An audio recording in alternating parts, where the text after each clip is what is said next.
मैं एक ऐसी सच्ची घटना बताने जा रहा हूँ जो आपको अचंभित कर देगा और आपको सोचने पर विवश कर देगा कि वास्तव में भगवान है या नहीं।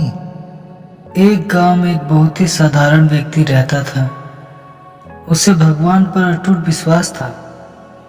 जब कोई व्यक्ति उससे हाल चाल पूछता, वह बोलता कि ठाकुर जी जाने। उस गांव में एक ठाकुर जी का मंदिर भी था। उसे उन पर पूरा विश्वास था। उस व्यक्ति के 2 पुत्र और एक पुत्री थी। जब उसने पुत्री की शादी किया तो उस साधारण व्यक्ति ने साहूकार से कुछ कर्ज लिया। कुछ समय बाद दोनों पुत्र ने पिता को बोला, पिताजी यह लो पैसे और साहूकार को जाकर दे दो। उस व्यक्ति ने जाकर साहूकार से कहा, यह लीजिए साहूकार जी, आपका मूलधन और ब्याज, और मुझे अपने कर्ज से मुक्त कर दीजिए। साहूकार ने एक पेज पे लिख दिया कि आपका पूरा कर्जा ब्याज सहित प्राप्त हुआ, आप कर्जा से मुक्त हैं। साहूकार ने उस व्यक्ति से पूछा, इस पर क्या लिखा हुआ है? उस व्यक्ति ने कहा, साहूकार जी मैं तो अनपढ़ हूँ, जो लिखा है वह ठाकुर जी जाने। साहूकार समझ गया कि व्यक्ति बहुत सीधा है। साहूकार के मन में लालच आ गया। साहूकार ने उस व्यक्ति से कहा, अंदर जाकर एक गिलास पानी लेकर आओ। इसी बीच में साहूकार ने उस पर्ची को हटाकर एक दूसरी पर्ची लिख दिया कि अभी मेरा कर्जा बाकी है। अंदर से वह व्यक्ति आया और पर्ची लेकर चला गया।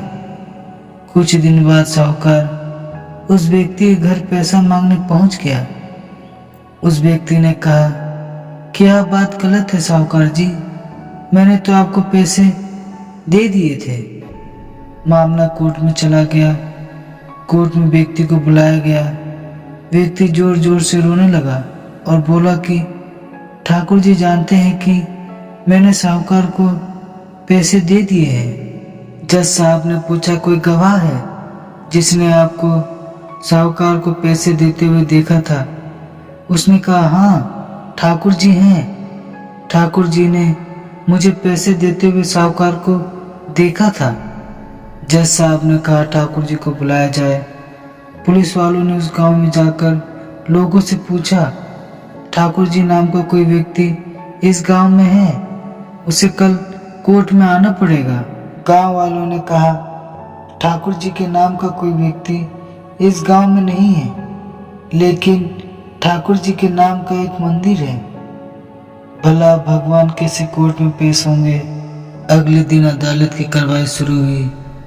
जज साहब के बगल में खड़ा व्यक्ति जोर से आवाज लगाने लगा, ठाकुर जी हाजिर हो, ठाकुर जी हाजिर हो। उसी वक्त एक बूढ़ा व्यक्ति सिर पर तिलक लगाए, चंदन का माला पहने हुए कोर्ट में आ गया। उस व्यक्ति ने कटघरे में खड़ा होकर बोला, सर मैं ठाकुर जी हूँ, बताइए क्या बात है? जज साहब ने ठाकुर जी से पूछा, क्या आपने इस व्यक्ति को साहूकार को पैसे देते हुए देखा है? तब ठाकुर जी ने बोला, हाँ जज साहब, मेरे सामने ही इस व्यक्ति ने साहूकार को पूरे पैसे ब्याज समेत दे दिया था। आप साहूकार को यहाँ पर रोकिए और किसी व्यक्ति को साहूकार के घर भेजिए। साहूकार के घर में अलमारी नंबर 3 में एक फाइल है। उस फाइल के 22वें पेज पर वह पर्ची रखा हुआ है जिसमें लिखा है कि यह व्यक्ति ने ब्याज समेत पैसा दे दिया है। वह व्यक्ति इतना बोलकर चला गया।